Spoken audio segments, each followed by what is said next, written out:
Assalamualaikum students, my name is Sania Rafiq. I am here to teach you chemistry. आज हम chemistry की branches के बारे में पढ़ेंगे। केमिस्ट्री की वैसे तो बहुत सी ब्रांचेस हैं, लेकिन यहाँ पे हमने केमिस्ट्री की मेजर ब्रांचेस को डिस्कस करना है। सबसे पहले है फिजिकल केमिस्ट्री। फिजिकल केमिस्ट्री क्या है? This is the study of relationship. अब वो रिलेशनशिप क्या है कॉम्पोजिशन और फिजिकल प्रॉपर्टीज के दरमियान में। कॉम्पोजिशन कहते हैं कि कोई भी हमारे पास कंपाउंड है, जैसे वाटर है। वाटर किन एलिमेंट से मिलकर बना है, ये इसकी कॉम्पोजिशन है। वाटर मिलकर बना है हाइड्रोजन और ऑक्सीजन से। तो कॉम्पोजिशन आ गई। आगे वाटर की प्रॉपर्टीज क्या है? Physical properties. फिजिकल प्रॉपर्टीज में आ जाता है उसकी स्मेल क्या है, उसका टेस्ट क्या है, कलर, उसका melting point, boiling point, freezing point, ये सारी फिजिकल प्रॉपर्टीज हैं। तो मैटर की कॉम्पोजिशन और फिजिकल प्रॉपर्टीज के दरमियान में जो रिलेशनशिप है, उसकी स्टडी को हम फिजिकल केमिस्ट्री कहते हैं। It is the branch of chemistry that deals with the relationship of composition and physical properties of matter and changes along them. अब इनके अंदर चेंजेस भी आ जाती हैं, जैसे हम सॉलिड को लिक्विड में, लिक्विड को गैस में कन्वर्ट करते हैं। तो आगे है स्कोप। स्कोप क्या होता है? स्कोप कहते हैं कि जो भी चीज हम पढ़ रहे हैं उसका प्रैक्टिकली यूज कहाँ पे कर रहे हैं। फिजिकल केमिस्ट्री है, इसकी एप्लीकेशन कहाँ पे है? स्ट्रक्चर ऑफ एटम, एटम के स्ट्रक्चर को डिटरमिन करने में। फॉर्मेशन ऑफ मॉलिक्यूल्स, मॉलिक्यूल्स किस तरह से बनते हैं, और behaviour of liquid and gases. This is all about physical chemistry. Next is organic chemistry. Organic the study of organic compound. Organic compounds क्या हैं? जिनमें carbon is essential element. The study of organic compounds. Organic compounds की स्टडी। Organic compounds हम hydrocarbons भी, उनका एक group है, बहुत बड़ा ग्रुप है hydrocarbons. Hydrocarbons and their derivatives, यानी हाइड्रोकार्बन्स और उनके डेरिवेटिव्स की स्टडी को ऑर्गेनिक केमिस्ट्री कहा जाता है। हाइड्रोकार्बन अपने आप को खुद एक्सप्लेन कर रहा है। Hydro mean hydrogen and carbon mean carbon मौजूद है, तो उनके दरमियान में कोवलेंट बॉन्ड मौजूद है जो बनता है म्यूचुअल शेयरिंग की वजह से। तो ये जो कंपाउंड्स हैं इनको फिर हम हाइड्रोकार्बन्स कहते हैं। इसमें आगे कैटेगरीज आ जाती हैं अल्केन की, अल्कीन की और अल्काइन की। These are the name of hydrocarbons. आगे डेरिवेटिव जो टर्म है, इसका मतलब क्या है? डेरिवेटिव का मतलब है जो किसी भी चीज से डिराइव हुआ हो, यानी किसी भी चीज से निकला हो, किसी भी चीज की मॉडिफिकेशन करके बना हो। तो बेसिकली डेरिवेटिव्स क्या हैं? Which are form due to the modification of hydrocarbon. जैसे हमारे पास एक ऑर्गेनिक कंपाउंड है, या हाइड्रोकार्बन कंपाउंड है, इसमें एक कार्बन और 4 हाइड्रोजन है। अगर हम 4 हाइड्रोजन में से एक हाइड्रोजन निकाल के 3 हाइड्रोजन रह गए और एक उसकी जगह पे क्लोरीन लगा दें, तो ये हमारे पास एक न्यू मॉलिक्यूल आ गया। और ये किस तरह से आया है? ये हाइड्रोजन की रिप्लेसमेंट से, यानी मॉडिफिकेशन से आया, तो इसको हम इसका डेरिवेटिव भी कह सकते हैं। तो हम किस तरह से इसको डिफाइन कर सकते हैं? Organic chemistry is the study of the covalent compounds of carbon and hydrogen and their derivatives is called organic chemistry. अब स्कोप कहाँ पे है? इसको हम यूज करते हैं पेट्रोलियम में। पेट्रोलियम क्या होता है? पेट्रोलियम जमीन से निकलने वाला एक लिक्विड है जिसमें petrol, CNG, LPG, kerosene oil और बहुत से मिक्सचर मौजूद होते हैं। तो ओवरऑल उसको पेट्रोलियम कहा जाता है। पेट्रोकेमिकल्स क्या है? पेट्रोलियम हमने जमीन से निकाला है, उसकी जब रिफाइनिंग करते हैं, रिफाइनिंग करके उसकी फ्रैक्शंस को हम अलग अलग कर देते हैं। उससे हम केरोसिन ऑयल को अलग कर लेंगे, एलपीजी को अलग कर लेंगे, पेट्रोल को अलग कर लेंगे, मतलब और भी जितनी भी फ्रैक्शंस हैं उनको सेपरेट कर लेंगे। वो सारा प्रोसेस कहाँ पे होता है? पेट्रोकेमिकल्स में। Next is pharmaceutical industries, medicine की इंडस्ट्रीज, वहां पे भी इसका स्कोप है।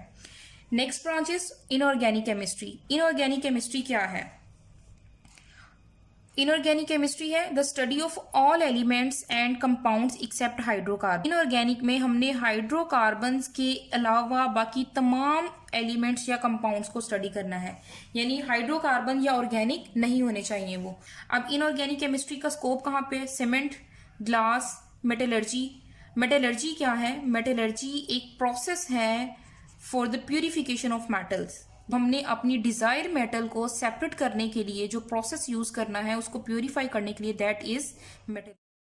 Next branch is biochemistry. Biochemistry two words का कॉम्बिनेशन है। इसमें bio means life and chemistry mean the study of structure, composition and reactions of matter. यानी हम अगर मैटर और सब्सटेंस के स्ट्रक्चर, कॉम्पोजिशन और रिएक्शन की स्टडी करें inside the body of living organism तो इसको हम कहेंगे biochemistry. Bio mean life, chemistry mean यानी लाइफ के अंदर जो लिविंग ऑर्गेनिज्म की बॉडी में जो मॉलिक्यूल्स हैं, जो बायो मॉलिक्यूल्स हैं, उनकी स्टडी को बायोकेमिस्ट्री कहा जाता है। तो बायोकेमिस्ट्री की को हम किस तरह से डिफाइन कर सकते हैं? It is the branch of chemistry in which we study the structure, composition and chemical reaction of substances found in living organism. अब कौन से बायोमोलिक्यूल्स हैं जो लिविंग ऑर्गेनिज्म की बॉडी में पाए जाते हैं? कार्बोहाइड्रेट्स हैं, प्रोटीन्स हैं, लिपिड्स हैं, फैट्स हैं, उसके अलावा पाए जाते हैं न्यूक्लिक एसिड्स हैं। तो इन सबको बायोमोलिक्यूल्स कहा जाता है और इनकी मेटाबॉलिज्म होती है बॉडी में, यानी इनकी तोड़फोड़ होती है। ये अपने कॉम्प्लेक्स सब्सटेंसेस से सिंपलर में कन्वर्ट होते हैं और हमारी बॉडी को एनर्जी प्रोवाइड करते हैं। जैसे मैं एग्जांपल यहाँ पे लूंगी कार्बोहाइड्रेट्स की। कार्बोहाइड्रेट क्या है? एक कॉम्प्लेक्स कंपाउंड है। अब इसका जो मेन यूनिट है वो है ग्लूकोज। जब ये ग्लूकोज में कन्वर्ट होता है तो खाना खाने के फौरन बाद जो एक्टिविटी करने के लिए हमें एनर्जी मिलती है वो मिलती है ग्लूकोज से। इसी तरह प्रोटीन है, लिपिड्स हैं, these are also the sources of energy inside our body. Next इसका स्कोप है कि इसकी एप्लीकेशन कहाँ पे है? मेडिसिन में है, फूड साइंस में है and agriculture. Next is industrial chemistry. Industrial chemistry ये वर्ड खुद ही अपने आप को डिस्क्राइब कर रहा है, द केमिस्ट्री ऑफ इंडस्ट्री, यानी इसमें इंडस्ट्री की केमिस्ट्री को स्टडी किया जाता है। अब इंडस्ट्री में हम क्या होती है इंडस्ट्री? इंडस्ट्री हम कहते हैं ऐसी जगह जहां पे केमिकल्स को लार्ज स्केल पे मैन्युफैक्चर किया जाता है, यानी बहुत बड़े पैमाने पे हम केमिकल्स की तैयारी करते हैं और वो जो केमिकल्स हैं वो एज अ रॉ मटेरियल होते हैं।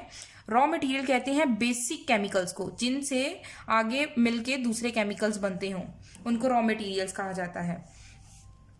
अब इसमें जैसे रॉ मटेरियल्स में आ जाते हैं ऑक्सीजन, क्लोरीन और अमोनिया। ऑक्सीजन है, ऑक्सीजन कहाँ पे यूज होता है? It is use with the fuel gases in gas welding. जब गैस वेल्डिंग होती है ये वहां पे यूज होती है। In the flame cleaning and in the flame hardening. उसके अलावा क्लोरीन है, इसको कहाँ पे यूज करते हैं? इसको सैनिटेशन में यूज किया जाता है। घर में भी अगर हमने वाटर को क्लीन करना है तो उसके लिए क्लोरीनेशन मेथड यूज किया जाता है, यानी ये एज अ डिसइंफेक्टेंट यूज होता है। Next is ammonia. Ammonia as a fertiliser, यानी इसको हम फर्टिलाइजर बनाने के लिए यूज करते हैं। जैसे अमोनियम सल्फेट है, अमोनियम फॉस्फेट है, तो इस तरह से हम इसको यूज कर सकते हैं। फर्टिलाइजर्स क्या होते हैं? फर्टिलाइजर्स हम ऐसे सब्सटेंसेस या ऐसे केमिकल्स को कहते हैं जो प्लांट्स की ग्रोथ के लिए रिक्वायर होते हैं। तो अगर हम इनको ऐड करते हैं तो इससे प्लांट्स की ग्रोथ बेटर हो सकती है। जैसे यूरिया वगैरह यूज किया जाता है कॉमनली। इसका स्कोप कहाँ पे है? इसका स्कोप है soap, detergents, paper, fertilisers, etc. Next is nuclear chemistry. Nuclear chemistry क्या होती है? न्यूक्लियर केमिस्ट्री कहते हैं न्यूक्लियस की स्टडी को। इसमें दो टर्म्स आ जाती हैं, एक तो न्यूक्लियस की स्टडी और एक आता है रेडियो एक्टिविटी। रेडियो एक्टिविटी क्या होती है? दुनिया में जो अर्थ है, अर्थ में बहुत से ऐसे एलिमेंट्स पाए जाते हैं जो कुदरती तौर पे कोई ना कोई रेडिएशन रिलीज करते रहते हैं। जैसे यूरेनियम की एग्जांपल हम लेते हैं। यूरेनियम क्या है? ये एक ऐसा एलिमेंट है जो नेचुरली रेडिएशन को कंटिन्यूसली इमिट करता रहता है। तो ये जो एलिमेंट हैं, ऐसे एलिमेंट्स जो नेचुरली रेडिएशन इमिट करते हैं उनको रेडियो एक्टिव एलिमेंट्स कहा जाता है और वो प्रोसेस रेडियो एक्टिविटी कहलाता है, यानी कंटिन्यूसली एनर्जी इमिट करने वाला या रेडिएशन इमिट करने वाला जो प्रोसेस है उसको रेडियो एक्टिविटी कहा जाता है। और ये हाईली अनस्टेबल होते हैं, ये अपने आप को स्टेबल करने के लिए क्या करते हैं? रेडिएशन को रिलीज करते रहते हैं। इसकी एग्जांपल है यूरेनियम। अब इसका स्कोप कहाँ पे हम वो देखेंगे। इसका स्कोप है मेडिकल ट्रीटमेंट में। मेडिकल ट्रीटमेंट में हम रेडियोथेरापी के थ्रू इसको यूज कर सकते हैं। रेडियोथेरापी क्या होती है? Treatment with radiations. किसका ट्रीटमेंट किया जाता है? कैंसर का या ट्यूमर का हम कर सकते हैं। उसके अलावा इसको कहाँ पे यूज किया जाता है? इलेक्ट्रिक पावर की जनरेशन ऑफ इलेक्ट्रिकल पावर। अब इसको इलेक्ट्रिकल पावर की जनरेशन में कैसे यूज किया जाता है कि हमारे पास जो यूरेनियम एलिमेंट है ये नेचुरली तौर पे रेडिएशन रिलीज करता रहता है। उन रेडिएशन से बहुत ज्यादा एनर्जी मिलती है। वो जो एनर्जी है वो वाटर को इवेपोरेट करती है। वाटर इवेपोरेट होकर स्टीम में कन्वर्ट होता है। वो स्टीम टर्बाइंस को रन करती है और आगे इलेक्ट्रिसिटी जनरेट होती है। तो इलेक्ट्रिसिटी जनरेट करने के लिए भी इसको यूज किया जा सकता है। नेक्स्ट है एनवायरमेंटल केमिस्ट्री। इन्वायरमेंटल केमिस्ट्री में हम दो तरह के मतलब ये दो चीज़ों को डील करती है, एक तो कंपोनेंट्स ऑफ इन्वायरमेंट और एक है effects of human activities on environment. अब इन्वायरमेंट के जो कंपोनेंट्स हैं ये दो तरह के कंपोनेंट्स हैं, एक है एबायोटिक कंपोनेंट्स और एक है बायोटिक कंपोनेंट्स। ए का मतलब है नॉट, बायो का मतलब है लाइफ, यानी जिनमें लाइफ मौजूद नहीं है, यानी नॉन लिविंग ऑर्गेनिज्म। जो बायोटिक है, बायोटिक जो लिविंग है, बायो मीन लाइफ, यानी जो लिविंग कंपोनेंट्स हैं इन्वायरमेंट के। नॉन लिविंग कंपोनेंट्स में एग्जांपल आ जाती है water, air, soil, temperature. Biotic component की एग्जांपल आ जाती है प्लांट्स, एनिमल्स, माइक्रो ऑर्गेनिजम्स भी इनमें आ सकते हैं। आगे इफेक्ट क्या होता है, effect of human activities on environment. क्या इफेक्ट होता है जी? पोल्यूशन हो सकता है, उसके अलावा बहुत ज़्यादा आजकल तो जो मेन फैक्टर है वो पोल्यूशन ही है। गाड़ियों से निकलने वाला धुआं, इंडस्ट्री से निकलने वाला धुआं, ये सारा क्या करता है? पोल्यूशन कोज करता है। और अब हम आते हैं इसके स्कोप की तरफ। इसका स्कोप कहाँ पे है? In the improvement and protection against pollution, कि हम किस तरह से अपने इन्वायरमेंट को पोल्यूशन से इम्प्रूव कर सकते हैं और प्रोटेक्ट कर सकते हैं। नेक्स्ट है एनालिटिकल केमिस्ट्री। एनालिटिकल केमिस्ट्री में हम करते हैं सैंपल की study. Now what is sample? जैसे देखें हमारे पास एक बीकर है, इसमें हमने दो या दो से ज्यादा चीजों को मिक्स करके एक सोल्यूशन बना लिया है। अब ये हमारे पास सोल्यूशन ज्यादा है, इसमें से जो थोड़ी सी अमाउंट हम टेस्ट ट्यूब में लेंगे उसको चेक करने के लिए या उसके रिएक्शन करवाने के लिए, उसको हम कहेंगे सैंपल। अब वो जो सैंपल है उसमें हमने सेपरेशन करनी है उसकी और एनालिसिस करनी है। सेपरेशन करनी है कौन से कंपोनेंट से मिलकर बना है, और उसकी एनालिसिस करनी है कि किस किस तरह के वो रिएक्शन दे सकता है। और उसका बेसिक मकसद क्या है कि हम उसके कंपोनेंट्स को आइडेंटिफाई कर सकें। जो होती है सेपरेशन, ये दो तरह की है, क्वालिटेटिव होती है और क्वांटिटेटिव होती है। क्वालिटेटिव का मतलब है जिसको हम मेजर नहीं कर सकते, जैसे किसी की इंटेलिजेंसी है, हम उसको मेजर नहीं कर सकते कि वो कितना इंटेलिजेंट है, ये कितने % इंटेलिजेंट है। नेक्स्ट है क्वांटिटेटिव, जिनको हम मेजर कर सकते हैं, जैसे हम किसी की हाइट को, किसी के वेट को मेजर कर सकते हैं। तो जो क्वालिटेटिव होती है मतलब जो क्वालिटेटिव सेपरेशन है, इसको हम टर्म्स में यानी नंबर्स में नहीं डिस्क्राइब कर सकते, जबकि हम इसको नंबर्स में डिस्क्राइब कर सकते हैं और ये ज़्यादा ऑथेंटिक होती है। अब इसका स्कोप कहाँ पे है? इसका स्कोप है फूड में, उसका टेस्ट किया जा सकता है, वाटर में, वाटर का टेस्ट किया जा सकता है, एनवायरमेंटल यानी पोल्यूशन, बाकी फैक्टर्स भी, and clinical analysis. Clinical analysis medicine में भी आ सकता है, इसमें जो मेडिकल प्रोफेशन है उसमें भी आ सकता है, इसमें हम ब्लड टेस्ट वगैरह कर सकते हैं। तो हम किस तरह से डिफाइन कर सकते हैं एनालिटिकल केमिस्ट्री को? Analytical chemistry is the branch of chemistry that deals with the separation and analysis of a sample to identify its components, and the separation may be carried out by two methods, qualitative and quantitative. Next हम इसका scope लिखेंगे।